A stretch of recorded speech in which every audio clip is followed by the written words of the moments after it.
The DCEU is dead. It's over. They killed it with a man eating a cockroach and made sure the universe was never coming back. And honestly, that's probably for the better. It was a messy continuity with clashing tones and way too many misses that turned away the general public. Things were so chaotic that it never even got an official name. The DCEU is just something that fans called it and it caught on. Over its 10-year run, we were able to see some of the most iconic characters ever brought into live action in ways I could have never even dreamed of, for better or for worse. But it did give us some of the absolute best films in the entire comic book movie genre. Even if the fanbase itself has been irreparably divided by issues that I'm sure we'll get into, I'm still grateful that this universe happened. Now that everything is all said and done, I spent hours of my life working harder than anyone on the planet to put these films and one show into the definitive ranking. Unless I guess you have a different opinion, then you're right and should let me know your list in the comments down below. But without further ado, here is every single DC Extended Universe project ranked from worst to best. Alright, starting out at the bottom here, we have number 17 being the theatrical cut of Justice League.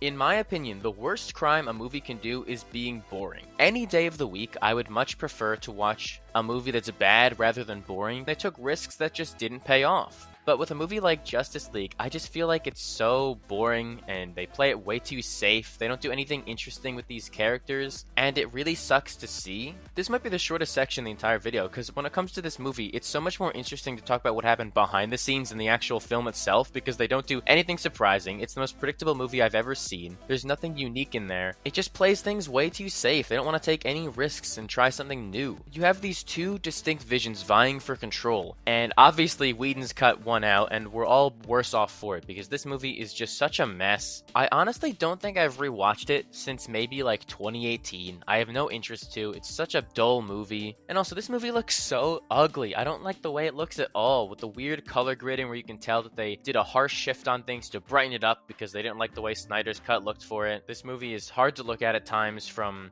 a visual standpoint, and also the CGI. I have to mention what they did to Henry Cavill's face with that horrid mustache CGI, because it is just disgusting. They did him so dirty. The only thing that this movie has going for it that I actually kind of like is it has some decent characterization from Superman. As you'll learn throughout the video, I'm not the biggest fan of how the DCU has handled the character, but I do think that seeing him more optimistic and hopeful here is the one good thing in this movie. Otherwise, it is just a disaster of a film, plagued with so much behind-the-scenes drama from the tragedy that happened to Zack Snyder, which is still heartbreaking to this day, and how Whedon took the film over, basically reshot 80% of it, and was apparently horrible to everybody on set. It's just such a bad movie, and it absolutely deserves a spot at the bottom here. It is boring, it's dull, it's generic, there's nothing interesting happening, it's painfully predictable, and they wasted the first ever Justice League movie, which is crazy to me. How do you take maybe the most popular superhero team of all time and have the movie basically bomb? This should have been a certified billion-dollar hit, but because of everything leading up to it and the actual movie itself, it's just such a nothing movie that we're all trying to forget. Coming in at number 16, we have The Flash. And let me just get this out of the way. I hate this movie. I hardly ever get this negative on the channel, but I really do not like this film. The only reason it's not in last place is because it at least tried to do something new. Even if it failed miserably and I ended up not liking it in the slightest, it isn't just a boring mess, and I can at least talk about it. Even if you push aside the crimes the lead actor committed, it's just a bad movie in my opinion. The first half is okay, I'll give him credit. It started out a lot better than it finished, and I do think that the dynamic between the two Barrys is kind of interesting, and to a point it works in the film. They have some fun interactions. I like the kind of meta commentary where the new older Barry is sick of the young Barry, which has that old Justice League characterization. That's funny, I'll give him credit for it. There are some creative things in this movie. It is not all bad, but heading into the back half of the film, it took a steep nosedive in quality. The more the movie goes on, the story becomes more and more nonsensical as things start to fall apart plot-wise, and you can really see that there's been so many different writers on board this project because it just feels so incomplete, like they just really threw everything at the wall to see what stuck, and none of it did. This movie's also almost more of a Batman movie than is The Flash. There's like, 3 Batman actors in the film, with Keaton, Affleck, and Clooney. And I'll be honest, I was excited to see Michael Keaton back as Batman. I'm only a man. I'm weak to nostalgia, and I was really interested to see how he did fit into the film, but I also feel like most of the time he's just there spouting catchphrases and reliving nostalgia instead of supporting the story and actually adding on to it like he should. Narratively, he's only there to kind of explain the multiverse to Barry, which any character could have done. I don't really see the point in having Michael Keaton's Batman in the story, besides the point that it's Michael Keaton playing Batman again and they wanted to get butts in seats. I think if they had adapted Flashpoint traditionally and you had that Thomas Wayne Batman there, there's at least an angle with a difference. This is just a Batman who retired, and it doesn't feel like there's much of a story. And they cut all the interesting parts of him out of the movie. There's a whole conversation finding out why he retired, which would have been really interesting to see, but they cut it out of the film. It's mind-boggling to me how they didn't have any interesting things to say and just leaned fully into the nostalgia here. And also, while we're on the topic of Batman, Ben Affleck's blue and gray suit is by far the worst Batman suit ever committed to film. I hate the design so much. It's overcomplicated. You have all these unnecessary panels and lines that are doing nothing. It has set my blue and gray Batman agenda back so far, and it frustrates me to no end to see what at once was a perfect costume being reduced to this monstrosity of a design. I'm getting way too into this right now, but the entire movie in general is just so ugly and disgusting to look at. You can tell that the CGI artists didn't have enough time to cook, and I know that director Andy Muschietti said for a lot of the bad CGI in the Speed Force that it was intentional, but it still looks intentionally bad. It looks unfinished, and in the uncanny valleys you see these PS3 models touted around. And also the color grading of the film is just gross to look at. It's so gray and lifeless. For every scene that is genuinely shot pretty well, there are 3 others that are just shot so poorly. And don't even get me started on the horribly unethical cameo fest at the end. I think that is inarguably the worst scene in any comic book movie ever, point blank. Not only did they not ask some of the relatives for permission, with examples like George Reeve, who they just completely used his likeness, despite the fact that Superman ruined his life and he ended up taking his life because of it. That is just disgusting on so many levels. To bring back Christopher Reeve looking like that, I cannot believe they had the audacity to put that on screen and expect us to cheer. Helen Slater, they bring back a CGI for some reason. She's still alive. You could have had her in the movie and to do a fitting tribute. Even the one cameo that I think is pretty cool is the Nicolas Cage Superman, and he looks so rubbery and fake. It is such a disrespectful sequence. I cannot believe that it went through so many different stages of approval. And also, on top of all that, the actual ending of the movie itself, the final scene, is so infuriating because it undercuts the entire movie's point. The entire message of the movie is that Barry needs to learn to accept the past and stop trying to change it. He experiences these consequences firsthand when he stops his mom from being killed, and we see how that butterfly effect changes things to where his entire life is different, the entire world is different, and he realizes throughout the movie that, oh, I can't do this anymore. This is very dangerous. There will be drastic consequences if I even try and do this in general. So how does the movie end? With him making another change and just ruining the universe again, and then that's just how basically the DCEU ends. Like, I guess there's Aquaman after that, but it doesn't really ever even address that, and then you're just kind of left with this ending that's so unsatisfying because Barry learns no lessons. There's never going to be any resolution to this. It just kind of ends, and it's so stupid because it just completely goes against the entire messaging of the movie. It's all done for a cheap cameo that again is not going to go anywhere. It's pointless, and I hate that so much. So sorry for all the negativity. I just have to get this out of my system. I clearly needed this therapeutic rant. I just wish this was a Flash movie first and foremost, and they didn't try and do Flashpoint right away. We could have started more small scale because it is such a big event with these characters that are being properly introduced to us for the first time, and they expect us to care about them. And I think that if we had a movie that was lower stakes with the characters like the Rogues, that would have been so much better. I just want to see the Flash fight Captain Cold on the big screen. Is that too much to ask? I didn't even get to talk about the villain of the movie. Why is it not Reverse Flash? They did this weird Dark Flash amalgamation character, and the payoff for him is so unsatisfying when you should have just done the Reverse Flash, but they planned on saving him for some reason, despite this being the Reverse Flash story. It's just so stupid, and I don't like it at all. It's like this movie was perfectly designed to piss me off, and I'm so tired and exhausted of talking about it, so I'm gonna stop. This ranking is not for Sasha Calle's Supergirl, by the way. I would give my life for her. She is the brightest part of this film, and it sucks that she won't get a fair chance as the character. All in all, this film is a mess, unethical, ugly, and a poor celebration of the DCEU's dying breath. Next up at number 15 is Wonder Woman 1984, and maybe it's because I didn't see the other previous 1,982 Wonder Womans, I didn't get this movie, but I just didn't think it's very good. As you'll soon learn, I loved the first Wonder Woman, so this movie was a huge disappointment for me. Actually, when I first saw it, I was coping so hard that I convinced myself that it was good, but the more I thought about it, the more I've just grown to not like this movie at all. It really is disappointing seeing how great the first movie was to now go to this, which just completely misses everything that made the first so special and is trying to do something that it clearly cannot. It's way too cheesy and over the top, first of all. I do respect the goofiness, it just does not work for me at all. I do think we need more films that embrace the silliness from the comic book genre, but this does it way too much to where you can barely take the movie seriously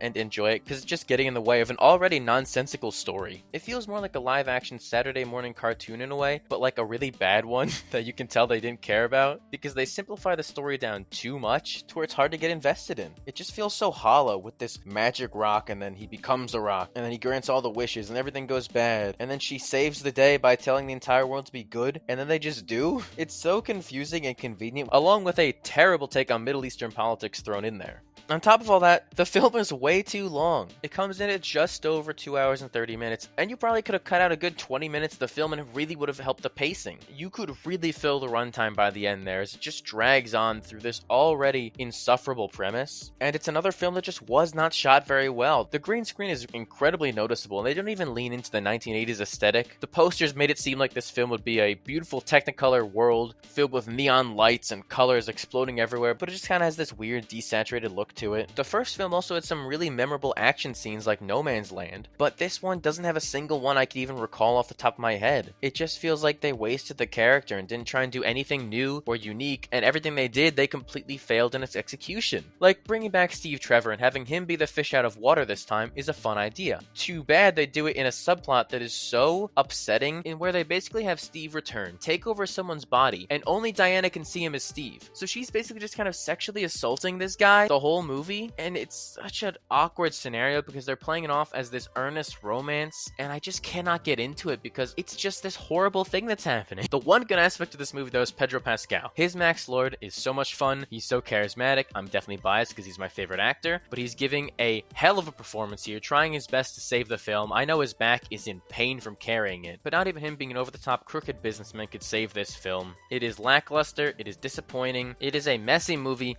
and one that I will never revisit. I just want to forget about this movie as fast as possible because it is a disaster. At number 14, we have Black Adam, a movie that promised to change the hierarchy of power in the DC universe, and it sure did, just not in the way that old Dwayne expected. I don't think The Rock understands Black Adam as a character at all. This film is trying so hard to make Black Adam be this larger-than-life anti-hero without doing the actual work to make that arc happen, because Black Adam is a villain. He should be portrayed as a villain. He's not a good person. But for some reason, this movie has Black Adam the entire time going, I'm not a hero, I'm a villain, blah. But they don't actually do anything to show that. It's just a lot of telling us that he's a bad guy, but they never do anything that makes him seem evil. The whole crux of him being a villain is that he kills people, but one, so does Batman in this universe. You're not special, Dwayne. And two, he only ever kills bad people in this movie. There's never a scene where he actually kills someone good, and we have to grasp with the fact that this man just did something bad. He's being portrayed as an anti-hero from the get-go, not a villain that he should be. They're taking someone who should have just been the villain of a Shazam movie and trying to turn him into this character that the entire universe revolves around, which is not what Black Adam is or ever has been, no matter what Dwayne is trying to do. It's a fundamental misunderstanding of the characterization of Black Adam, and because of that, the entire film suffers. Now, maybe it's just because I know how the character is supposed to act that I wasn't able to enjoy it as much as other people, but even then, the rest of the film feels like it's a movie from 2010 with how outdated the tropes are. The final act has a sky beam in it. I thought we left that in 2012 along with an army of disposable minions. They're some of the laziest tropes that I hate to see return because it's just not interesting. It's something we've seen 200 times before, and if you're not going to try and do it in a new and exciting way, then don't do it at all. Plus, this movie also had an incredibly forgettable villain. Someone who I don't even remember the name of. I'm going to have to Google it right now. Black Adam villain. It's Sabak. Okay, Sabak is the villain of this movie, incredibly forgettable. He just shows up at the end, so there's someone even more worse, quote-unquote, than Black Adam for him to fight, and he rips him in half, which is admittedly a cool shot, but he serves such a nothing purpose for the film. What I think they should have done is you should have had Black Adam be the point of view character for the movie, and have the Justice Society be the antagonist, to where he's doing something bad, but we see it from his perspective, so we think it's justified in a way, and we see this team of heroes fighting him. I think that right there would have been a really interesting movie, but they just kind of have him team up with the Justice Society, and you never explore those consequences. The movie just plays it way too safe. They don't even try and do anything exciting with the character, and because of that, it just feels so uninteresting to me. The one standout in the film is Dr. Fate, who steals every scene he's in, has a creative use of powers, brilliantly played by Pierce Brosnan, who's one of the best casting choices in any superhero movie. He is so good, and I just wish this was a Dr. Fate movie, because I loved watching him do anything in the film. Oh god, we also have to talk about the post-credit scenes, because that movie was basically advertised prioritized exclusively on them. And is it cool to see Henry Cavill back as Superman again? Yeah. They misused him so poorly in that universe where he just didn't appear for a solid, 6 years? But why is he working with Argus? Why is he listening to Amanda Waller? Why are they trying to force a Superman and Black Adam movie when Shazam is right there? It makes no sense, and you can just see that it's behind-the-scenes politicking from Dwayne. The movie just feels so desperate to try and fuel Dwayne's ego as he makes this character into something he isn't, so he could play a superhero in the way he wants to. And it's really frustrating to watch because of that. I'm not going to pretend the movie isn't entertaining at times, but it's still a poor adaptation of the character. I'm just glad this film led to him returning to wrestling as the final boss. Yes, I'm finally outing myself as a wrestling fan, and the DCEU being born, so thanks for that, I guess, Dwayne. Please, just stay away from this character forever. Coming in at number 13, we've got... I'm kinda Suicide Squad.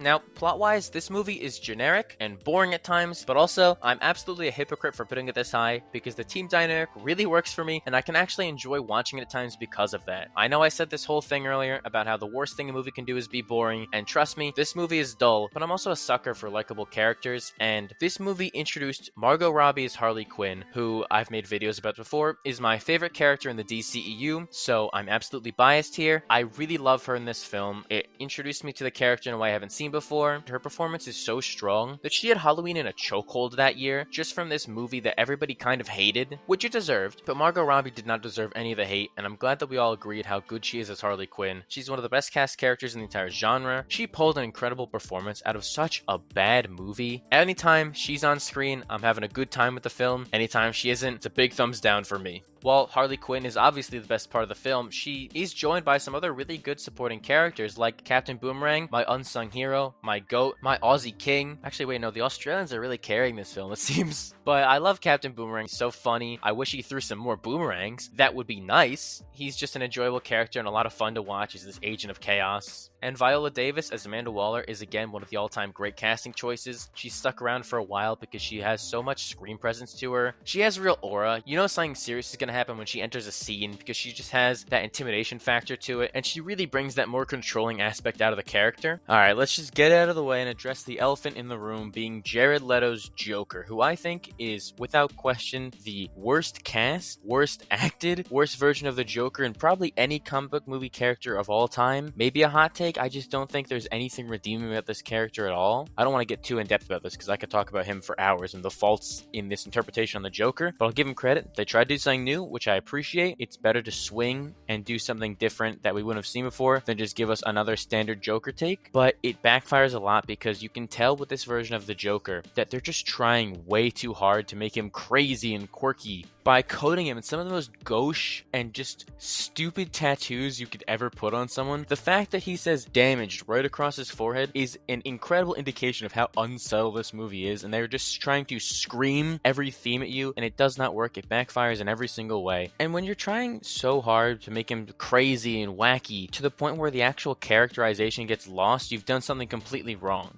I get that after Heath Ledger's incredible performance, you have to do something different and not just try and imitate him, but you also have to do something that's good, and I think they forgot about that. And I am very glad they don't really bother with this character anymore in the future, because it is such a poor take on the Joker, because it's just so in your face in a bad way. Honka honka! All that being said though, this movie is terribly edited. You can tell that it was edited by a trailer company because they were trying to course correct and make this movie into something that it wasn't. You have ugly visuals that don't look good, and then all this color thrown on top to try and make it something that it isn't. They are telling so much more than they are showing, with literal exposition dumps on screen because the movie doesn't do a good job of showing that. And these on-the-nose needle drops, subtlety is not their strong suit, and it feels so desperate to try and recapture the magic of Guardians of the Galaxy just a few years before. You can really tell that the studio wanted this movie to be something that it wasn't, because David Ayer's original vision was a much darker tone that explored the grimness of being on a Suicide Squad, but after the reaction that the studio was getting to films like Batman v Superman earlier on in the year, they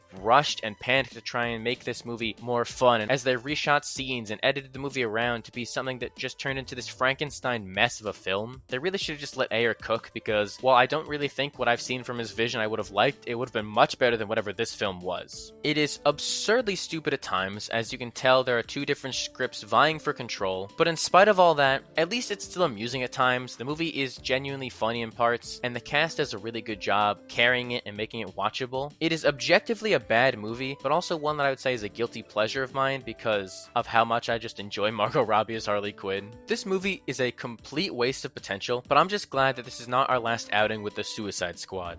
Up next, number 12 is probably my most controversial pick for a lot of people on this list, being Batman v Superman: Dawn of Justice. Oh boy, where do I even start here? If you like this movie, I'm truly happy for you, and I wish that I could too, but for my tastes, it is just not what I want to see my Batman and Superman doing. I'll start out by saying some nice things before I get into the issues of the film, because it is not all bad. There are genuinely some really good aspects of the movie. Like, this is by far the best Batman costume we've ever seen in live action. I love how tight it is on the body with the padded look and the big bat symbol. He feels larger than life and how Batman should. I like that they went with the gray and black color scheme. We rarely ever see that adapted nowadays. The score is also incredible. Hans Zimmer and Junkie XL do a great job creating some iconic themes, like Wonder Woman's motif, which I'm sick of now, but at the time was the coolest thing I've ever heard. It is a beautiful soundtrack that I listen to all the time. It is so good. And this movie as a whole is breathtaking to look at. Zack Snyder, for all of his faults as a filmmaker, he knows how to shoot a movie and make it look good. You can tell that from a visual standpoint, he put so much care into making this movie look as good as possible, and I respect that so much.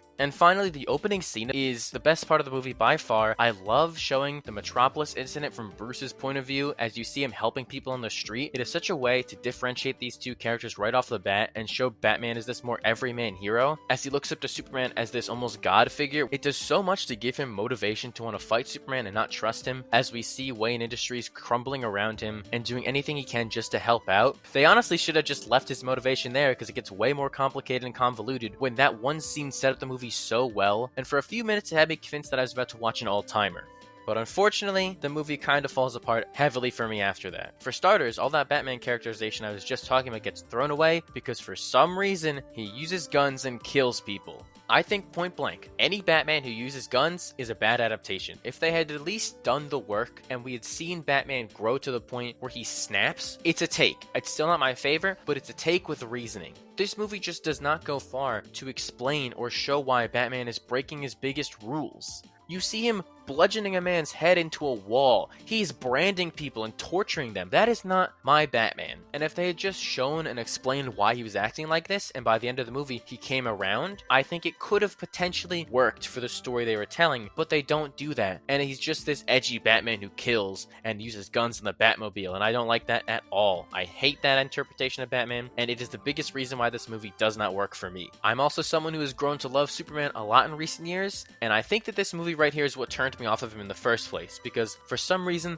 they portray him as dark and brooding, as this character who rarely goes out of his way to save people. It put this bad taste of the character in my mouth, and for years I convinced myself that it just wasn't interesting. Recently, I've come around to discovering what makes Superman so interesting as this beacon of hope and optimism, and this movie does not deliver on that at all. This is a version of Superman who stands around dramatically as people are engulfed by fire around him. And that's just not what I think Superman should ever be doing. It's a fundamental misunderstanding of both him and Batman, and the movie greatly suffers because of that. And when your two leads are horribly mischaracterized, the rest of the movie falls apart around them. It doesn't help that they're also trying to rush a Justice League together because they don't have the time to build them up in each individual movie, so you get a scene that feels so expository, it feels so forced. You definitely can introduce more members at once. The Justice League cartoon does that really well, but this movie mishandles it because they're trying so hard to make a cinematic universe happen instead of doing the work. The fact that the film rushes the death of Superman, arguably the biggest comic event of all time, and then in the same film teases his return, immediately undercutting its effects, should be a crime. It's such a strange move to have Superman die in his second movie, where you spend the whole movie saying Superman's bad, the public hates Superman, and then he dies, and then all of a sudden like, oh, maybe Superman was cool. It just feels so tonally clashing. And don't even get me started on the Martha moment. Oh, there's so much discourse surrounding this, I'm not even going to talk about it very long, but I fully understand the scene of Batman finally seeing Superman's humanity once he can relate to him with the same mother's name. That being said, the execution is still poor, and when your entire movie revolves around one moment that is already being poorly executed, the rest is just not gonna work, I fear. Alright, I'm gonna have to cut myself off there, because I've been recording for 8 minutes at this point, and I'm gonna have to cut a lot of this out, because I don't want this video to be 3 hours long. The extended cut does make some improvements,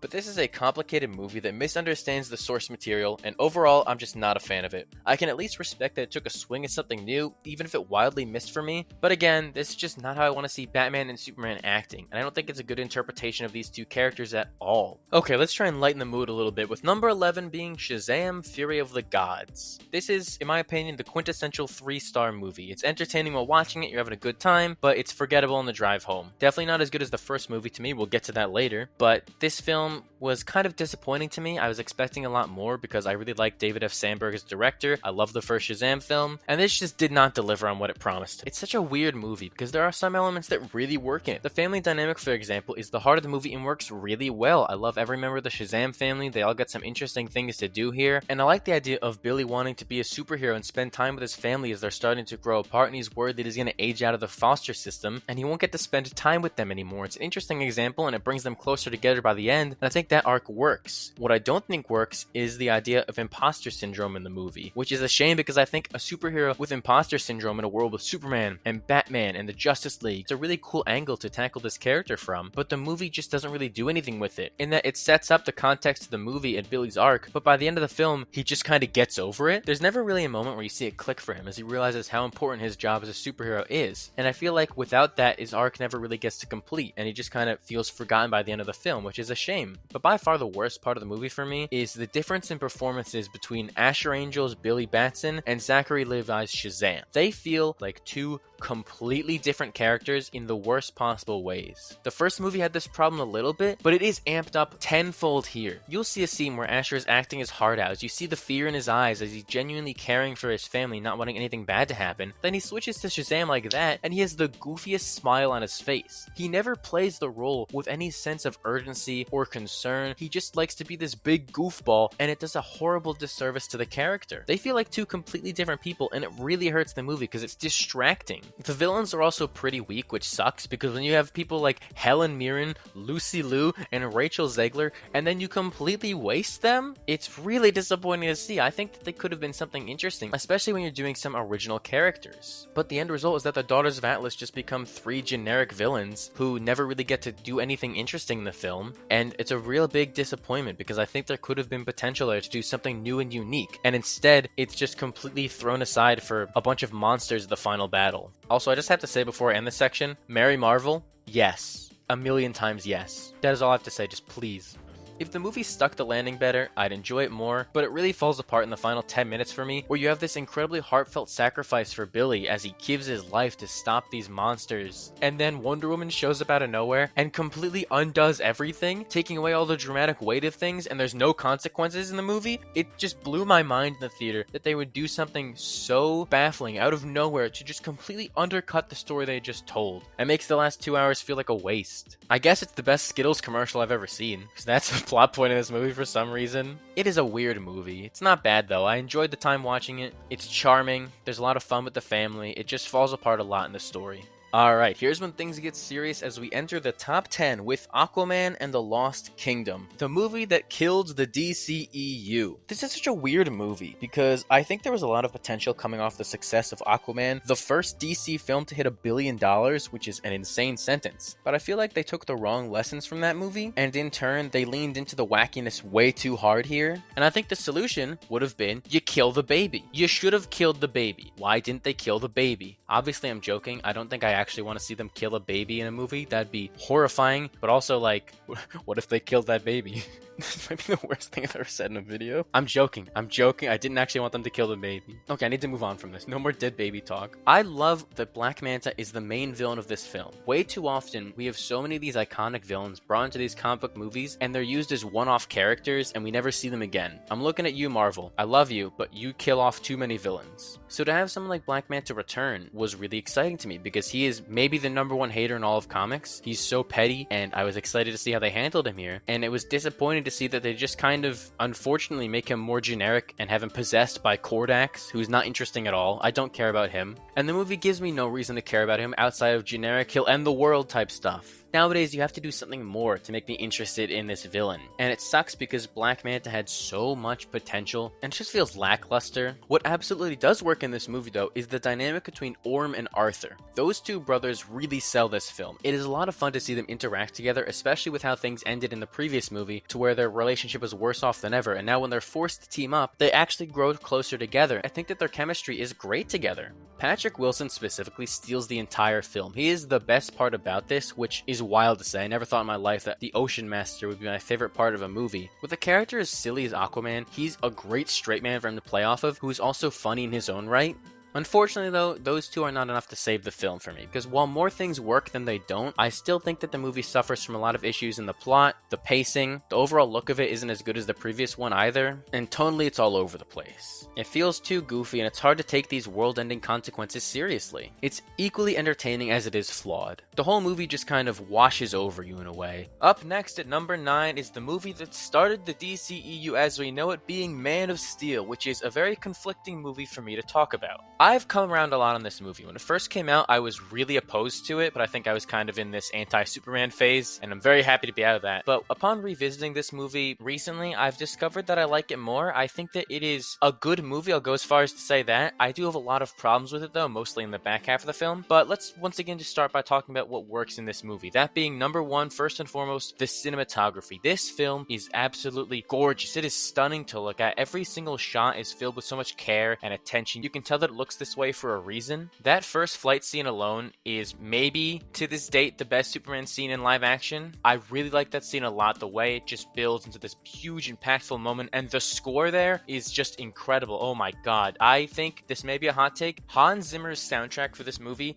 is probably my favorite Superman soundtrack of all time. Obviously, the John Williams score is iconic. It is the most memorable, but I find myself revisiting this score so often. A lot of times when I'm writing videos, I like to put it on in the background because it is just so perfect. It is this modern take on the character where you feel the sci-fi influences, and it works really well, and it fits Superman more than I ever expected. I also think that the fight scenes in this movie are fantastic. It is a new approach to Superman, but I like how grounded in realism it is. It feels like the approach here was to try and make it be, what if Superman existed in the real world? And when you look at the way he fights through that lens, it becomes really interesting in the way that buildings are destroyed and the camera moves around in this authentic way where it's shot like almost a documentary at times. And you could really feel the weight to all of his powers that way when you see it impacting the environment like that. It is such a smart way to use the character, and I think by far the best way his powers have been portrayed on screen. It looks so good. They absolutely put so much effort into thinking about how he would operate in a grounded setting. That being said, though, I'm very torn on this characterization of Superman. Henry Cavill was born to play this role, and it really hurts me that he never got to play it the way that both he and I wanted, with this bright, optimistic, and hopeful Superman. Because this movie is kind of depressing in a way. It doesn't show Superman as this hopeful icon, and I get that they're trying to do something new in the whole approach. In the real world, Superman would be feared a lot of the time, but I feel like showing Superman like this is doing a disservice to the character, and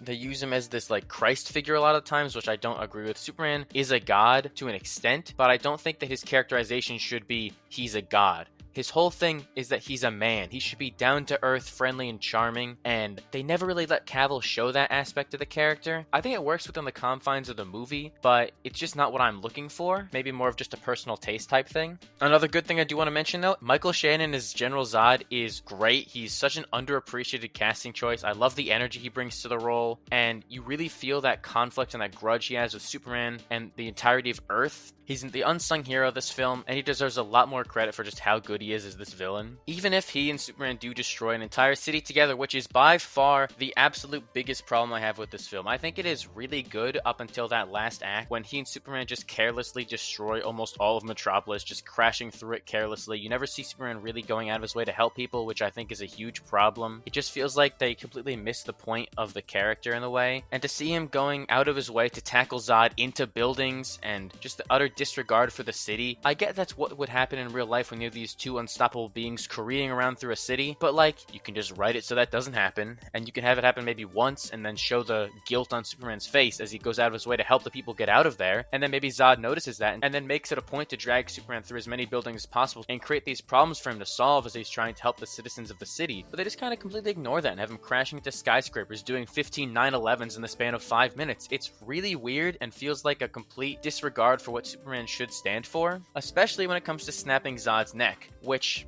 it is so complicated to talk about. I need to do an entire video on it because I don't think Superman should kill. It's a way to rein back someone who's so overpowered where they're trying to hold back and not kill someone. And I get that you put him in a situation where he quote unquote has to, but he didn't have to in that situation. He could have easily super speeded out of there. He's faster than a speeding bullet. That's his whole thing. He could have easily gotten out of there, but it just feels wrong to have Superman kill Zod so definitively like that. And you can at least see the remorse and pain in his eyes for having to, but I feel like it's just such an unnecessary thing that doesn't help an already oddly characterized version of the character. I don't know. This movie is just hard for me to really love. I do appreciate it for what it tried to do. It does work in a lot of ways for me. I can enjoy myself when I'm watching it, but it leaves a lot more for me to be desired with this character, and I feel bad for Henry Cavill because after this he truly never got a proper chance to play Superman again, which sucks. Coming up next at number 8 is Zack Snyder's Justice League, the cut that was finally delivered to us after the studio caved into fan demands. This is also another complicated movie to talk about because this one movie has spawned off so much discourse and so many talking points. It is exhausting at times, so I'm just going to try and keep this as short as I can. But basically, this is by far my favorite of Zack Snyder's movies in general, from his DC work to his horror movies to his Rebel Moon stuff. This is my favorite of them all. I think this is genuinely a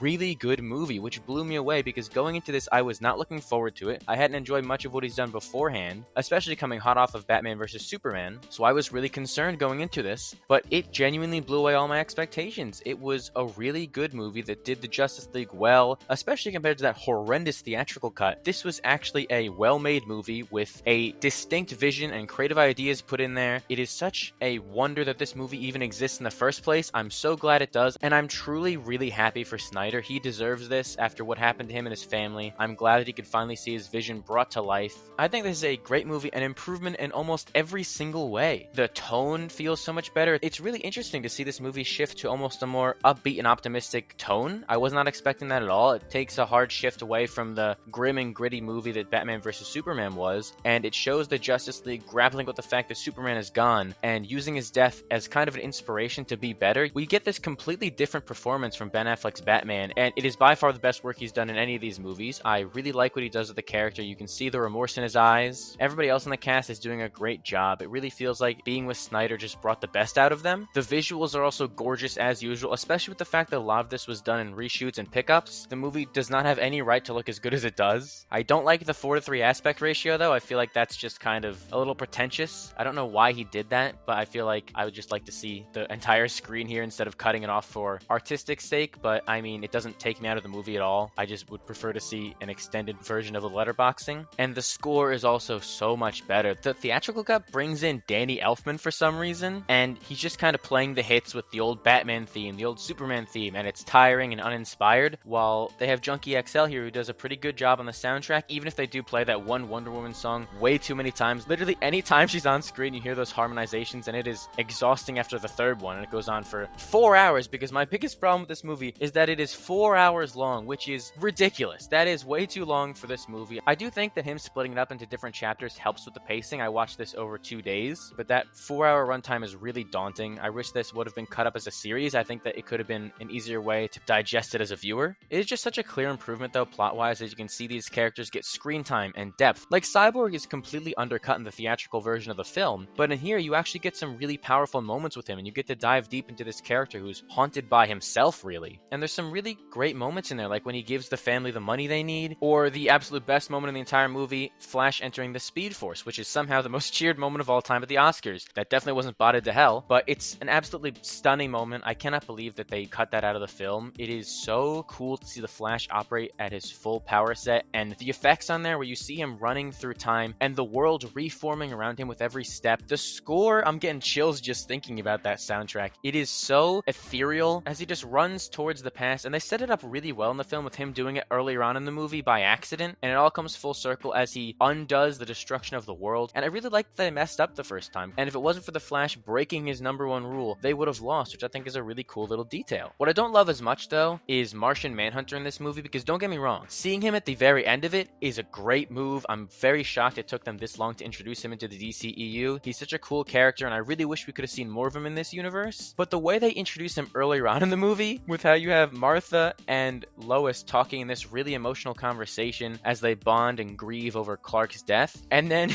she just leaves the scene and it was revealed that she was the Martian Manhunter. I think that's a really silly moment that undercuts that important conversation for both of those characters because it didn't really happen that way, and it's such a strange choice to do it like that. The movie is definitely far from perfect though, as my biggest issue with it is the entire last act with the nightmare epilogue. I just have never been a big fan of that nightmare story that Snyder has been setting up, so to devote so much time to it and just kind of tack it on at the end, apropos of nothing, feels like he was really trying to force a sequel, which I get it. Honestly, I respect him doing as much as he could to try and make that happen, but it is a story I've never cared about or have been interested in because I feel like it's such a dark tale for the sake of being grim and gritty. I hate evil Superman. I'll go on the record and tell you just how much I hate him as much as I possibly can. So to have this timeline be the inevitable future that this universe was going towards just really was not something I was looking forward to at all. And for that reason, this whole nightmare section just does not work for me in the slightest, especially bringing back Leto's Joker. I've already said enough about him, but like he's worse than ever here. And they should have kept the society line in there because at least it would have been stupid and funny. And as happy as I am that Snyder got to make this movie and bring his vision to life, I'm glad that things ended here because going off of the leaked plans he had for the future where he wanted Batman to have an affair with Lois and then they have a kid is just such a strange thing that I'm glad we're avoiding because I could not care less about any of those ideas. And I feel like this movie is just a nice little bow to end the Snyderverse on. It is still insane to me that the studio did not want this cut. I'm sure you could have cut things down to a 2-hour movie in there somewhere and set up a part 2 with the rest of the film because this movie is miles better than the theatrical cut in every single way, and I'm very happy that it exists. It's nice that there's at least one good Justice League movie out there. Alright, up next at number 7 is Aquaman, one of the most insane movies I've ever seen. This film is a fever dream in the best way possible. You could tell that the people behind it just wanted to make a balls-to-the-walls superhero movie. They threw everything at the wall, and most of it sticks, which is really surprising. Aquaman, for years, was always considered a joke character that could only talk to fish, and people never took seriously. So to see them kind of embrace that and show how cool Aquaman could be as this globe-trotting character, as he learns to accept his role as the King of Atlantis, is really cool. I think this movie is genuinely great. They do a fantastic job of setting up not just this character, but also the entirety of Atlantis and introducing a new civilization. And not just that, there's like 6 different kingdoms we go through in this one movie, which is wild. They each have such a unique aesthetic and design, and you get a sense for who each of them are in such a short amount of time. But by far the reason that this film works as well as it does is Jason Momoa as Arthur Curry. Obviously, when he was cast, I think a lot of us were pretty unsure why, because he doesn't look like the traditional Aquaman. But I think changing Aquaman away from the noble ruler to a more goofy and lighthearted character has done wonders, because he kind of leans into that reputation he's gotten, and you just get to see Jason have so much fun playing the role. I never thought that Aquaman being this bro dude who yells hell yeah and my man all the time would work, but he has so much charisma and brings so much energy into every scene that he's in. He really elevates this movie, and I feel like it would not work as well with another actor in the role. The dynamic between him and Mara is really good. We have this goofy guy who's not really taking things seriously with this straight woman to play off of who knows exactly what she's doing. She works really well in this movie. Like that scene where she turns the wine into little daggers is really good. It shows just how cool of a character she is, and I feel like she does not get handled quite well in the future for reasons that I'm not going to get into because I don't want to. I'd much rather talk about how there's an octopus playing in the drums in the movie. Like that alone sells this as peak to me. I don't know, I just love that. I would sell this movie alone on octopi playing the drums. I love that guy. I would die for him. Including a character like Topo shows how this movie is fully willing to embrace the comics from this larger-than-life, colorful style that I love so much. It is a visual feast for the eyes. It's sometimes overwhelming with how much is going on in one scene, but I'd much rather prefer that than these dull, gray final battles we were getting a lot of the time. As this movie is proud to be adapting source material from the comics where you have Ocean Master being called Ocean Master in his silly little costume, but it actually works because they treat it seriously. Like the Aquaman suit is fantastic. I cannot believe they brought it to live action so well to the point where it doesn't even look silly and it looks really badass with this scaled armor. Just sitting here thinking about this movie and all the insane things that happen in it. Like they go to the center of the earth at one point. Just casually in the third act, it starts with them going to the center of the earth where there's dinosaurs as if it's no big deal, and then they just kind of leave. It's such a wild thing to do and include, but that's why I love this movie so much. Even if it does have things like that bizarre pitbull needle drop as they walk out of the water, it is so strange.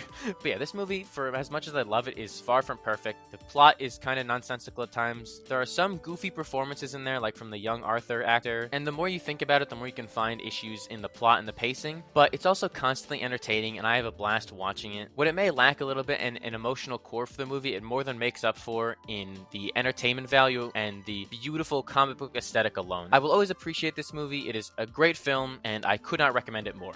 Up next, at number 6, we have Blue Beetle, which at one point was touted as the first DCU character, but is technically taking place in the DCEU continuity. It's a little confusing, and unfortunately, I think that confusion led a lot of people to not watch the movie, which sucked, because I really think this is by far the most underrated movie in the entire DCEU. It is a joy to watch, and if you haven't seen it, you should just turn this video off and go watch it, honestly. You're gonna get a lot more out of watching that movie than hearing me yap about these films off the top of my head without a script, because I genuinely think it's a really great film. It doesn't reinvent the wheel and do anything too innovative, but what it does do, it does really well. And the main core of this film for me is the dynamic it sets up between Jaime and his family. They sell this movie so well, and it is worth watching just to see their interactions alone. They feel like such an authentic family, and I love all their interpersonal dynamics so much, and how they support Jaime going off to college, but he has to come home just because he cares for them so much and wants to support them in turn. It's honestly such a wholesome movie like that, and each member of the family is so memorable, from his war criminal grandmother. That's not even a bit. His grandmother admits to committing war crimes in this movie, and I think that is awesome. If we had more war criminal grandmothers in the DCEU, I think it would have been more successful. George Lopez as this conspiracy theory uncle is also hilarious. I love how much of a role he has in the movie. After years of waking up at 3 a.m. to hear the Lopez theme kick off in the middle of the night, it's nice to see him again doing stuff like this. He's so fun and charismatic, from thinking that like Batman is a fascist to driving around this over-the-top car. He adds a lot to the movie, but with his family, I really love how much Latino culture comes into the story of the film here. You can see just how much of an influence it is in the way that Black Panther was for Black culture. And I think that having that makes this movie stand out and unique, because we're seeing this other perspective that I otherwise wouldn't be seeing in my life. And I think that goes a long way in not only just making this movie stand out amongst the rest, but also putting an important spotlight on these people and letting their stories be told, which is always a great thing in my eyes. But by far the best part of the film is Zola Maridueña as Jaime Reyes. He is so good at this character. I don't think you could have found anyone to play him better. He feels like this kid trying to find his place in the world, and then all of a sudden he has this ultra powerful alien scarab dropped on top of him, and he just kind of has to learn to adapt and live with it. Kind of had this symbiotic relationship with the scarab, and I think they absolutely nail that dynamic between the two. From the way you see the scarab take him over in this almost body horror sequence in the beginning of the film, to see it like engulfing him and fusing itself to his spine, and then you see throughout the films he's kind of showing the scarab humanity, trying not to kill people or do anything too dangerous. I think it works well. It gives him someone to play off of in the movie, which is always a good thing to hear, this kind of inner monologue. And also I just have to say that that costume is just chef's kiss. It is so good. The fact that it is almost completely practical most of the time is amazing. They put so much effort into making this alien suit realistic. I love how creative Jaime is with it too, and where he can conjure up this big giant sword. It adds a lot of personality to not just the costume but him, to where you can see these influences from his life and how he uses them to fight other villains, which is great. Carapax is kind of a weak villain, along with Victoria Cord. Those are probably the weakest parts of the movie for me, because they don't really get as much depth as I would like. Carapax is definitely the stronger one, with this tragic origin for him and as being manipulated, and comes around by the end of the movie. While you have Victoria Cord, on the other hand, who's just kind of evil for the sake of being evil, which is honestly pretty reflective of billionaires out in the real world, so I'll give him that. Despite all that, the film still works really well because of just how charming it is. But on top of all that, the easiest way to win me over in a movie is to have beautiful visuals, and this movie is full of them, with this neon-soaked aesthetic of Palmyra City. It looks like an actual city from the comics, ripped from the pages and put on the silver screen, instead of just trying to make Chicago stand in for Gotham like they do a lot of time. It's an actual real city with a unique style. And finally, the action in this movie is really good. The choreography is really strong, and there's a lot of variety in the scenes, from this over-the-top scarab action, as you see Jaime using the sword to go battle another guy in a mech suit, or another one with this hallway fight where the scarab is depowered a little bit and you see him kind of struggling his way through there. It really sticks out to me as some of the best action in the entire universe, as they utilize this character to his full potential, which is why I'm so glad to see that he's going to be continuing in the future with an animated series. I cannot wait to see more of Jaime in my life, because he is just so much fun in this role, and I hope that he has a big role in the future of the new DCU, because this movie did a great job of setting him up and introducing a character who should be an icon, but was just a victim of a marketing strike and a time where audiences were burned by DC films and weren't coming out to see them, which sucks. But I hope that one day this movie will get the respect it deserves, because it is a great movie and one that helped me fall in love with the character of Blue Beetle. Oh, here we go. Here's where things get fun as we enter the top 5 with Shazam. This movie came out at a time where the DCEU had this reputation of being gritty and dark, and it was a huge breath of fresh air that I was looking for. It is such a fun film. It is an absolute blast to watch as you see this bright and hopeful character actually be an optimistic beacon of hope for the people of Philadelphia. It is such a wholesome movie as you see Billy Batson learn to accept who he is in this found family setting through the foster system, which I love. It's just such a wonderful movie. For starters, Zachary Levi is so much better here than he is in the sequel. You can actually tell that he's trying to play a kid with superpowers here in a way where he's not just non-stop goofiness all the time and actually gets serious when he needs to. He feels like a character with depth and someone who has wants and needs rather than just a quippy superhero, and I like that and appreciate that a lot. There was a time where I genuinely thought he was perfect casting because of this movie, and while I don't think that anymore, this is still a fantastic performance out of him and Asher Angel especially, who does the heavy lifting for the more emotional side of this film. For as witty and optimistic as this movie is, it also has one of the most powerful scenes in any comic book movie. As you see Billy finally reunite with his mom after all these years, it's the main thing driving him this entire movie, and then she doubles down on not wanting him still. It is such a heartbreaking scene that really caught me off guard and I was not prepared for. I fully expected him to see his mom and have this big wholesome reunion with her, but no, she's just a bad person. And the movie doubles down on it here, which is such a poignant moment and something that I think does wonders for his actual arc of learning to love his found family, where he spends his whole life trying to find the one person he was told would care about him, not realizing that he had this family under his nose the whole time. I think it is so sweet, and it's such a nice message to leave this movie with. I'm a sucker for a found family trope. I always love to see one, so to have it in this movie be the entire driving point of the narrative is something that really won me over. And they do a great job balancing the tone like that for the film. I also just love the family dynamic here where you have Billy kind of apprehensive to join this family because he doesn't think it's going to last, so he doesn't want to get too attached to them. But you have people like Freddie and Mary trying to actually be there as a support system for him. But by far the best thing about this movie is the chemistry between Freddie and Billy. As you have someone in Freddie who was growing up loving superheroes his entire life, idolizing them, wishing he could be them because of his disability, only for Billy to enter his life and he can kind of live through him vicariously until the end of the movie, where he finally does get those powers in this great and really surprising moment when he gives his powers to the entire Shazam family. I didn't think they'd do that in the first film. I thought they were going to save that for down the line. So not only did it catch me off guard, but I think it was the perfect way to kind of bring that arc full circle as Billy truly embraces his family by letting him in on his double life and giving them those powers so they can be just like him. I also do like how this movie handles a universe where superheroes are popular. You see Batman and Superman toys just in the store casually. You have Freddy collecting batarangs and bullets that bounced off of Superman. And I think that goes a long way for the world building of this universe, because at this point we're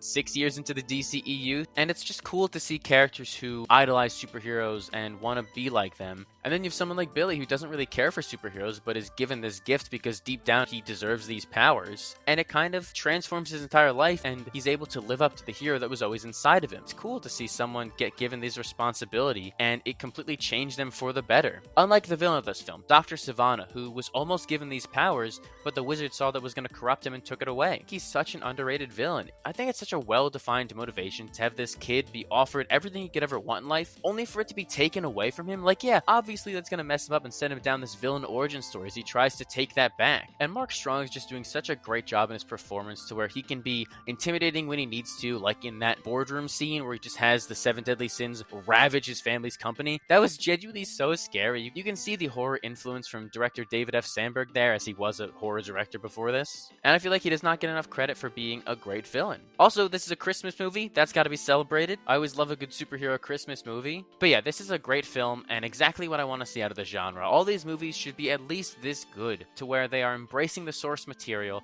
they're doing the character justice, and it's delivering on the tone that fits them best, which in this case is this hopeful and optimistic character that Shazam is. It is one of my favorite movies in the DCEU. It was my first exposure to Shazam, and it immediately made me appreciate this hero. Such a great film and an absolute blast to watch. Okay, that brings us to number 4, being Wonder Woman, a movie that was truly groundbreaking. This is the first good female-led superhero movie. There was a stigma around them for years because studios clearly didn't care about these characters. It sucked to see because there was a good decade or two where we just weren't getting these characters adapted in live action the way they should be. So to see Wonder Woman come in and just absolutely smash all those preconceived notions with a genuinely great movie made me really happy just to see a movie like that deliver because there was so much riding on this, and it really kicked off a new wave for cinema as a whole as we saw this strong female character at the forefront of the film. This movie was also huge for the DCEU itself, as it came at a time where people were losing faith in the brand. The public desperately needed to see a hit after the controversial Batman v Superman, Suicide Squad, and Man of Steel all came out back to back to back. I honestly think the DCEU would not have survived if we didn't get this movie. I think they were on the brink of just rebooting all over again and starting over with how many bombs they got in a row. But this film saved the DCEU. Wonder Woman immediately restored faith in it, was the best film in the universe at the time, and amazed audiences everywhere. This was such a smash hit as Wonder Woman finally got the respect she deserved on the big screen. But this movie isn't just historic, it's also genuinely really good. This movie is so charming and earnest as it portrays this hopeful message about the future and humanity itself. But what makes this movie so good is Diana's characterization. Once again, this is a time where people were debating if they got Batman and Superman right. It came after the dreadful Suicide Squad movie. They needed to see a character in the lead who was adapted properly, and Wonder Woman was just that. Having her as this fish out of water as she enters man's world is so endearing, and immediately makes her likable as she's discovering things like ice cream and learning what makes humanity so special. This is by far Gal Gadot's best performance just ever, I think. It convinced the world that she was a good actor for many years that she's still riding off of.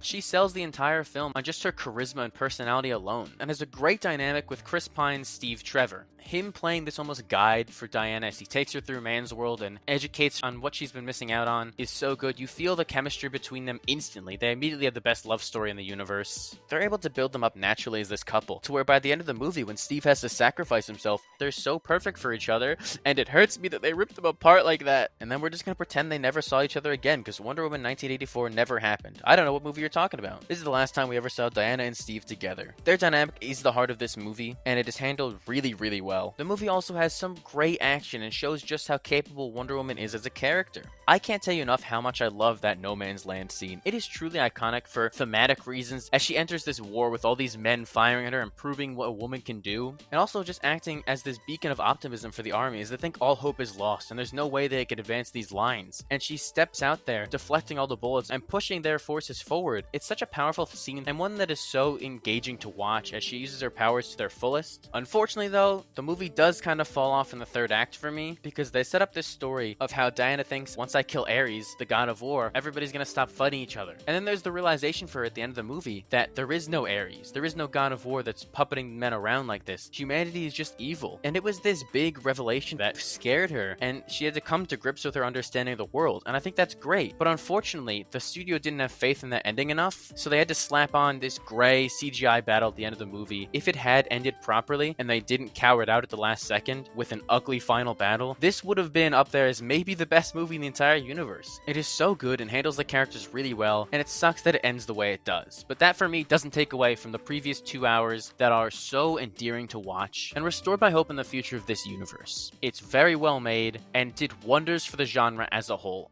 Alright, kicking off the top 3, we have Peacemaker, the only TV show in the DCEU, but in my humble opinion, the single best DC series ever, point blank. I know that is a bold claim, considering just how many of them there are, but as someone who's watched probably 80% of all the DC shows, I am confident in saying that as of right now, when I'm recording this on September 26th, 2024, this is by far the best DC show they've ever had to offer, which honestly is a crazy statement. If you had told me a few years ago that Peacemaker would be getting his own show and it would be pretty much almost a masterpiece of a series, I would never believe you. But the fact that they were to pull it off is a testament just how well written and directed this series is by James Gunn. He's able to make you care about even some of the worst characters through his writing alone. They took someone who was a joke in the Suicide Squad, pun very much so intended, and they turned him into the best written character in the entire DCEU. It is crazy to me how they managed to pull that off, and especially because this series was never supposed to happen. This is just an idea Gunn had while shooting the Suicide Squad, and he wrote the whole thing in a frenzied 2 months while working on post-production of the film, and I'm so grateful that this happened because it is just a remarkable series in so many ways. Like, first of all, the intro, best intro in any TV show just ever, I think. The choreographed dance, the way that they all have this blank expression on their face, the banger from Wigwam, it just comes together to create one of the most iconic intros to any show ever. It is so catchy, I will never skip it, and really sets the tone well for the show. But obviously, what makes this show work so well is the titular character of Peacemaker himself, expertly played by John Cena, might I add. I'm someone who grew up watching John Cena. I mentioned earlier I'm a wrestling fan, and he was basically like my hero as a kid. So to see him take up this mantle as one of the worst characters in the entire universe, constantly swearing up a storm, this delusional conspiracy theorist, is a crazy shift for me, but it just goes to show how talented of an actor he is that it feels so believable in his performance, and he just transforms into Peacemaker. He's such a fantastic comedic actor, but he also just has so much range in general, and I'm so glad that they gave him his own spin-off and we get to dive further into the psychology of what made this man the monster that he was, and especially because of the way they handle redemption, which is something I was nervous about, but this show takes its time with that process and makes Chris actually earn that redemption. He's still very much a bad person, but he sees the past errors in his ways, and he no longer wants to kill men, women, and children just for the sake of it. You see the remorse in his actions. That event in the Suicide Squad really changed him, and it was this big turning point for the character to where now he actually wants to do good in a way. And he's given this mission working with the team, and it changes him for the better. He becomes someone who's actually willing to be selfless at times, which is crazy considering this is the same guy in the Suicide Squad who was willing to kill Ratcatcher without a second thought just to protect the country and do what Amanda Waller said. But this shift in characterization doesn't feel out of place at all because of how natural his arc feels in the show. A lot of that has to do with the theme of empathy in the series and how they make you feel for someone that you know is a bad person. I've probably said this a million times already, but it's just such a well-written show, and I can't get over how good it is. And the entire Peacemaker team is great too. I love that we get to focus on other characters like John Economos and Amelia Harcourt from the Suicide Squad, and we get to see them in this interesting dynamic. Or Adebayo, who is basically the heart of the show as Amanda Waller's daughter, which I was not expecting at all, but I think is a really cool addition and is a really smart way to tie it into the Suicide Squad and continue those themes with this character. She is maybe the most important person in the entire show, as she really helps to give Peacemaker this redemption as the main person that he's interacting with and learning through. Vigilante is also so much fun in this show. I know he's a drastic change from how he is in the comics, but I can excuse that because there's still room for him to grow, and he is hilarious. This entire show is just so fucking funny. I was losing my mind at some of the scenes in there. It is a hilarious series. It has that trademark James Gunn humor, but the way they balance it with the emotion in the series is really good. It never loses sight of the emotional core at the center of the series, and it really grounds these characters in reality, which is definitely needed, especially when you're dealing with these intergalactic alien butterflies. I love this show so much. I'm definitely due for a rewatch because it's been a while, and I cannot wait to see what happens in season 2. If it's anything like this first one, we are in for a certified classic. I know the continuity is confusing with this next season because it's taking place in the DCEU, but it won't be connected to the Peacemaker in the season 1, but it kind of is. I don't know how it's going to work. I really want them to make it so Peacemaker is the only person who remembers the old universe. I think that would be the funniest thing ever and is a great way to kind of continue that and address this reboot. But that's just my idea, and I bet whatever James Gunn goes with is going to be better than whatever I have to say because he is a professional writer and a really good one at that. He knows this genre better than anyone, and I cannot wait to see what he has cooking up next because Peacemaker is one of my all-time favorite superhero shows and shows in general. It is so well written and does a fantastic job at making this terrible character likable in the best ways possible. Coming in at number 2, we have Birds of Prey and the Fantabulous Emancipation of One Harley Quinn. Fantastic title, by the way. I love how over the top it is. And a movie that I love so much. This might not make sense, but I think it's my favorite film in the DCEU, which is shocking considering it's coming in at number 2. But I think that the movie above this is objectively made better, and for that reason I think it's a better movie. But I've not watched anything in this universe more than Birds of Prey. It is a huge comfort film for me, and one that I adore with my entire heart. It is a near perfect movie. I think that this film does so many things right, and it is a miracle that it even exists in the first place, because there were like 8 different Harley Quinn movies in development at one point, and I'm so glad we got to see this one. I've already mentioned it before, but Harley Quinn is my favorite character in this universe, so to see her get her own spin-off movie means everything to me, and we get to revolve everything around her. I think she's such a fun character, and this is by far the best she's ever been in a movie. I cannot tell you how much I love seeing Harley separated from the Joker. I think it's important that you set up that dynamic, but it's even more important to me to see how she deals with the Joker and goes her own way. And now when she's forced to kind of create her own identity, she doesn't know what to do. And the idea that her past sins are starting to catch up with her because she has no protection anymore is a really smart way to not only develop this character and push her in this new direction, but force her to make friends and try and open herself up to the possibility of being a good person for once. And this is more so just an origin for the team in general, and I think they do a great job of setting up those characters. Like, Mary Elizabeth Winstead is incredible as Huntress. I love the energy she brings to the role, where you see someone who's clearly dealing with this childhood trauma after her entire family is murdered in front of her, and the way they present this character as someone who's been training her entire life for this, and she's finally here to get revenge, and it's caught in the crosshair, pun intended, of all these other women who are going after the same people she is. It's a smart way to tie her into the plot, and she's just so much fun to watch as you see this rage boiling over inside of her, as they keep joking that she has rage issues, and you see her brutally beating people to death and murdering these mobsters. It pains me that this is the only time we get to see her, because I would watch anything she does. She is a national treasure. Or Journey Smollett as Black Canary, who is easily the best we've seen in live action up to this point. The Arrowverse really fumbled that character, so to see her take up this mantle in a movie like that, she does such a great job as Dinah. I love to see a version that finally portrays her as a singer on stage, and her voice is transcendent. That Man's World song she sings at the beginning of the movie has no right to be as good as she is. And it sucks so much that they had this Black Canary series, I believe, planned at one point, and it was just completely canceled. I was really looking forward to that, and I would have loved to see her develop this relationship with Oliver Queen and finally get a Green Arrow Black Canary movie in the big screen. This version had so much potential for the future of the universe, but they just kind of abandoned the character for some reason. Despite her being a perfect adaptation, I like that she's still kind of getting the hang of her cry and only uses it once when it's really important in the movie, and you see that it takes everything out of her. There could have been a really cool story to build off of where she learns to control her powers and use them more on the regular, but we never get that, and it sucks. And while we're talking about the Birds of Prey in this movie, let me just address my biggest problem with the film real quick, being that they completely fumble the characterization of Cassandra Cain. I think this would be a perfect film if we had that character done right. She's basically an entirely different person with the name slapped on. Like, for example, comics Cassandra is a mute assassin, while in Birds of Prey, Cass is a young pickpocket. They're just completely different. It's comparing apples to oranges here. But to their credit, the team behind the movie did want to adapt her properly, but surprise, surprise, Warner Brothers intervened and wouldn't let them do it for some reason. I don't know. They just don't know how to make good decisions over there. It's kind of embarrassing. They did the best that they could, which is why I'm not too mad over it, but still, it sticks out like a sore thumb in a movie that's doing pretty much everything else right. Like, Ewan McGregor as Black Mask is so good in this movie. Oh my god, why do we not give him more credit? He's probably my favorite villain in the DCEU. I never actually thought about that until now, but I think I'd give it to him, just because I love the charisma he brings to this role. I'm used to Black Mask being more of this reserved, cold, and calculating businessman, but I really like this take on the character, because you see him as more of this eccentric mobster who's trying so hard to be this feared underworld icon, when in reality he's just a spoiled rich kid. And I think that's a great motivation for him, as you see him strive to be feared. And Ewan just brings such a great energy to the role. He's a fantastic actor, and I love what he did with the character, to where you see this kind of flamboyant side of him that I think elevates the character from what's written on the page. Oh my god, I haven't even talked about the style in this movie, because it is just overflowing with this gorgeous, bright, and colorful aesthetic.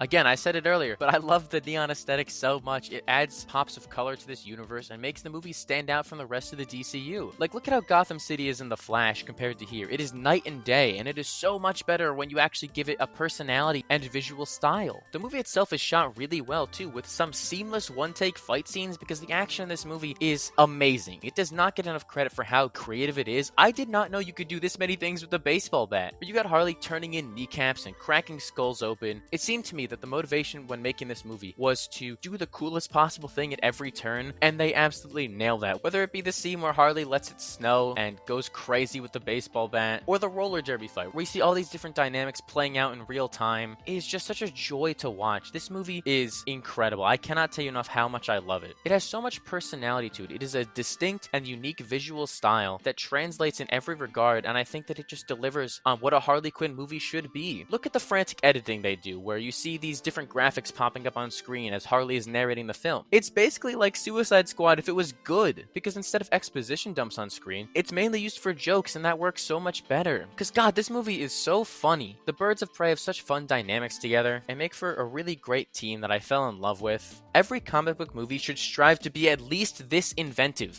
The way they use these characters, the way they interact is so innovative, and I'm very glad that this movie exists. Even if not everybody went to go see it, it will still always have a special place in my heart, and is by far one of the best and the single most underrated comic book movie in general. I love this film, I will always defend it, and I think that we needed so many more movies like this. And with that, over an hour later, we've reached the top of the list with the absolute best project in the DCEU. I'm sure that if you're good at process of elimination, you've already realized that it is The Suicide Squad. This movie is all I could have ever wanted and more. It is arguably a perfect film in general, and without a doubt, the best that the DCEU has ever given us. The biggest upgrade of all time from that first movie too. James Gunn came in with the mission of showing how the Suicide Squad is supposed to be portrayed, and he did not disappoint. None of the obvious Slipknot death here. Gunn actually goes out of his way to make you feel the tension that anyone could die at any point. The opening scene of this movie is so smart, where they introduced Michael Rooker as Savant, a big name actor, as someone who you expect to be the point of view character for the film, and then they kill him off within the first 5 minutes. It immediately sets the stakes and lets you know that nobody is safe. It also helps that there is a bloodbath at the start there, as they just run through an entire team of villains, many of which I thought were going to make it a lot longer in the movie. They got so many big name actors for this film, so to see them have the balls to just kill them all off at the start is so respectable, and I immediately knew watching that scene that we were in for a treat. Even if he did kill off Captain Boomerang, which I'm never going to forgive James Gunn for, that is just cruel and unnecessary, but also it is kind of necessary because it shows you that even people from the previous movie aren't safe, so I get it, but it still hurt me, man. The way that Gunn is able to take these absolute nobodies, people that you could never care about, unknown characters to the public eye like Bloodsport, Ratcatcher 2, inventing a new character for this movie, Peacemaker, who only hardcore fans knew before that.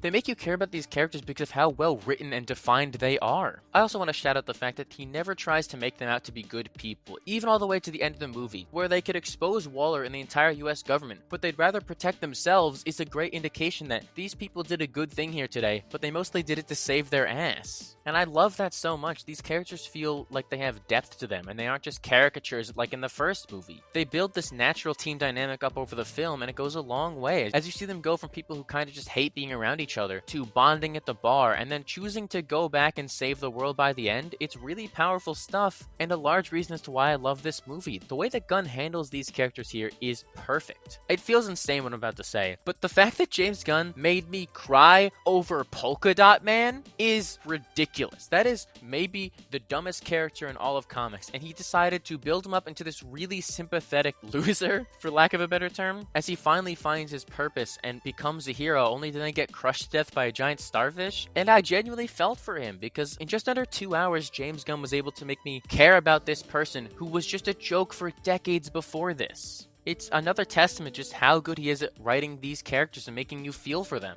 Or another time he made me sob was over a rat. I cannot watch that Ratcatcher scene at the end of the movie without bawling my eyes out, because it is just such a beautiful moment between a father and daughter, and the line about how he chose rats, because if they, as the lowliest creatures of them all, have purpose, then so do we all. It always gets me. It is so beautiful, and taking someone who, again, just a joke character in Ratcatcher, and turning them into this really positive villain, and someone who's endearing to watch, also very relatable with how they're always sleepy all the time. I feel that. It's such a full circle moment. As rats, these creatures that we all look down on are the ones to save the day at the end of the film. It is so touching, and the way that Bloodsport is tied into all that with him having a phobia of rats, and by the end of the movie, he's willing to open himself up to that idea, and he just pets the rat, and something as small as that is one of the most important scenes in the entire DCEU because of it. If you can't tell, I'm very passionate about this movie. I love it so much. He was able to fix Rick Flag, for Christ's sake. Generic army guy is now someone I liked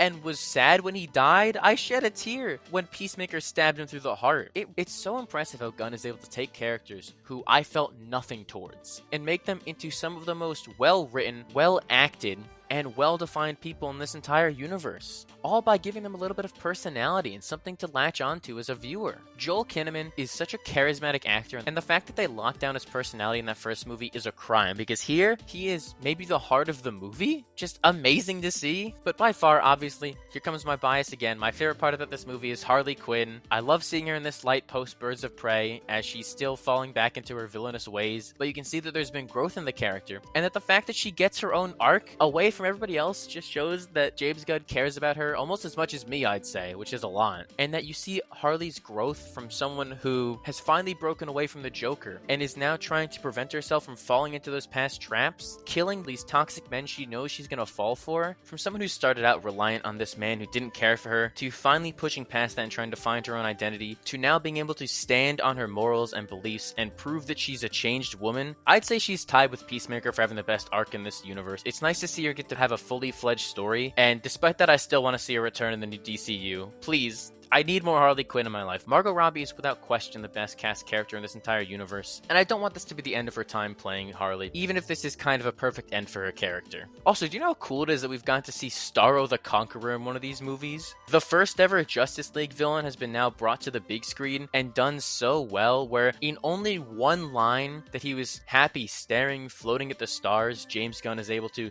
completely recontextualize this villain that we were taught to hate throughout the entire movie. He's able to make us feel so much sympathy for someone who never wanted to do any of this. He was just enjoying his time existing in the universe, and then Starro was captured and tormented and learned to hate humanity. It blows my mind just how good the writing in this movie is. I'm gonna keep saying that because there's no other way to put it besides that James Gunn is a phenomenal writer and understands the genre better than anyone on the planet. He's also just an incredibly great filmmaker and director. This movie is shot so well. They have some really creative filmmaking and usage of the camera, like the scene between Rick Flag and Peacemaker, where you see it revolving around the helmet as they fight in the reflection. I don't even want to think about how they managed to pull that off without seeing the reflection of the camera in the helmet, but also just goes to show how creative Gunn is as a filmmaker. He's doing these shots that I didn't even think were possible. Or like the title cards in the movie and how they're actually tied into the visuals of the film. There's so much fun where you have like the Dirty Little Secrets elevator, or the Operation Harley Flames, or my personal favorite, the Jotunheim one with this perspective trick. You can just see that this movie was made by people who actually care about these characters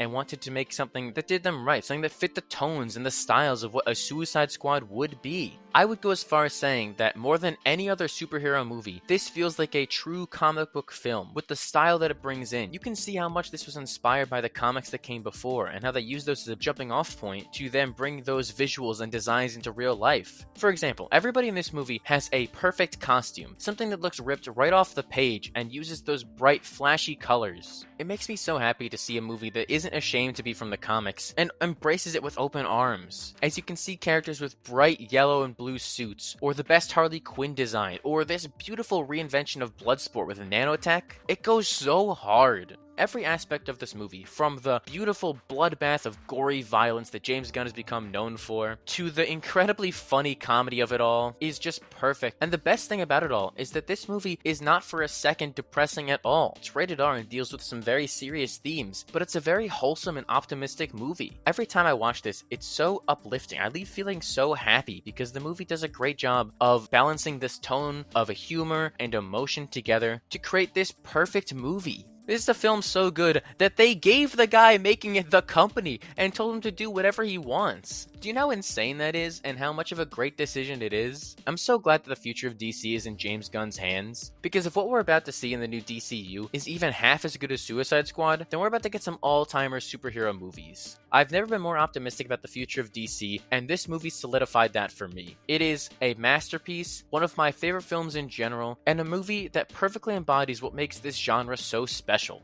And there we have it. Every single DCEU project ranked from worst to best. What a great list. I'm sure there's not going to be any controversy over anything I said, and we're all going to get along so well. Listen, this was a lot harder than I expected to be, and the order changes every time I rewatch a movie, but for now, this is how it all shakes out for me. Feel free to cook me for my opinions if you want. I can take it. The secret is I can't take it, but that's okay. We ball. Also, most people have probably clicked off the video by now, but the channel was recently past 5,000 subscribers, which is genuinely insane to me. I don't even know how to word this and get my feelings out properly on this because it's just such a crazy concept to me. But from the bottom of my heart, thank you to everyone who's jumped on board and subscribed to the channel. It's a huge passion project of mine and something that I've always wanted to do, but I was afraid nobody would be interested in what I had to say. I took a class where I had to make a YouTube video as a project, and I had fun making it, so I just decided to sit down, and I finally made my first video, and to get so much success in such short time has been wild to me. It's something I've always wanted to do because I have so many thoughts and opinions on all these different comic book movies and shows, and I just have always wanted to get it out there.